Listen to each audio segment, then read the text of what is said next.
Hello students, आपके सामने एक क्वेश्चन है। इस क्वेश्चन में लिखा है कि 26 factorial is equal to n multiply 8 raise to the power k and n are positive integer, find the maximum value of k। अच्छा, क्वेश्चन में तो ऐसे लिखा है कि 26 factorial is equal to n multiply 8 raise to the power k, जिसको मैं ऐसे लिख सकता हूं 2 की power 3 multiply k। 26 factorial is equal to n multiply 2 raise to the power 3k, मैं ऐसे भी लिख सकता हूं इसको। अब इसके बाद क्या करना है, आपको एक चीज पता होनी चाहिए, वो क्या है कि जैसे क्वेश्चन में हमें 26 फैक्टोरियल दे रखा था, अगर मैं इसको ओपन करूं तो 26, 25, 24 ऐसे करते करते ये 3, 2, 1 इस तरीके से ओपन होगा। तो कोई भी जो नंबर है उसको हम कुछ इस तरीके से लिख सकते हैं, 2 raise to the power k1 multiply 3 raise to the power k2, 5 raise to the power k3, 7 raise to the power k4। इस तरीके से हम लिख सकते हैं। मतलब कोई भी नंबर का जो फैक्टोरियल है उसको हम प्राइम नंबर्स के प्रोडक्ट के फॉर्म में दिखा सकते हैं। बात समझ में आ गई? तो इसको मैं छोटे से एग्जांपल समझाता हूं। जैसे मान लो 5 फैक्टोरियल है, अगर इसको हम ओपन करते तो ये होता 5, 4, 3, 2, 1। तो मैं इसको ऐसे लिख सकता था, जरा गौर करो। 5 को तो 5 लिखता, 4 को 2 की पावर 2, 3 को 3 लिखता, 2 को 2 मल्टीप्लाई 1। तो ये होता 2 की पावर 3, 3 की पावर 1, 5 की पावर 1। देखो, हमने 5 फैक्टोरियल को प्राइम नंबर्स के प्रोडक्ट के फॉर्म में यहां पर दिखा दिया।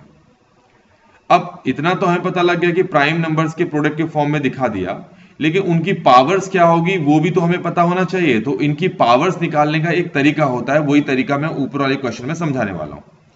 अब क्योंकि क्वेश्चन में 26 फैक्टोरियल इक्वल दे रखा है n multiply 2 raise to the power 3k, तो आपको सिर्फ और सिर्फ 2 की पावर्स चाहिए होंगी।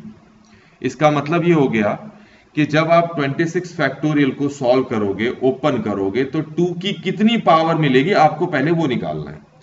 तो अगर 3 की पावर कितनी होगी हम वो भी निकाल सकते हैं, 5 की पावर कितनी होगी वो भी निकाल सकते हैं। तो सबको निकालने का एक तरीका है। क्या तरीका है, ध्यान से देखना। सबसे पहले आप 26 को क्या करेंगे, 2 से डिवाइड करेंगे।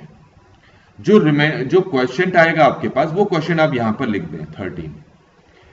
इसके बाद इसी 26 को आप 2 से डिवाइड नहीं करेंगे, 2 की पावर 2 से डिवाइड करेंगे, जो कि 4 हो गया। तो अगर आप डिवाइड करेंगे तो क्वेश्चन लिखेंगे सिर्फ, तो क्वेश्चन हो गया 4 6 24, 6 आ गया। ऐसे ही अब 26 को 2 की पावर 3 से डिवाइड करेंगे, जो कि 8 हो गया, तो क्वेश्चन 3 आ गया। ऐसे ही 26 को 2 की पावर 4 से डिवाइड करेंगे और 16 से डिवाइड करेंगे, तो रिमाइंडर बोल रहा हूं, क्वेश्चन 1 आएगा। अब अगर 26 को 2 की पावर 5 से डिवाइड करेंगे, 2 की पावर 5 मतलब जो होता है 32, तो आपका क्वेश्चन कितना आएगा, 0 आएगा। तो फाइनली आपके पास जो ये क्वेश्चंस आए हैं, आप इन सबको क्या कर दें, ऐड कर दें। तो ऐड करने से कितना मिल गया हमें, ये 23 मिल गया। तो इसका सीधा सा मतलब ये हो गया कि जब आप 26 के फैक्टोरियल को ओपन करेंगे तो आपको जो 2 की पावर है वो 23 ही मिलेगी। बाकियों की भी पावर कुछ ना कुछ मिलेगी, तो उनको उनके जगह में n रख देता हूं। तो ये समझ में आ गया होगा।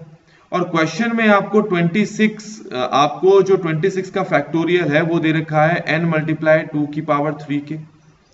अब अगर दोनों पावर्स को आप कंपेयर करेंगे तो 23 इक्वल आ जाएगा 3k। तो इसका मतलब ये 23/3 आ गया। तो यहां से हमारे पास 7.67 अप्रोक्सीमेटली आंसर आ जाएगा। 7.67 को अप्रोक्सीमेटली मैं 8 मान लेता हूं।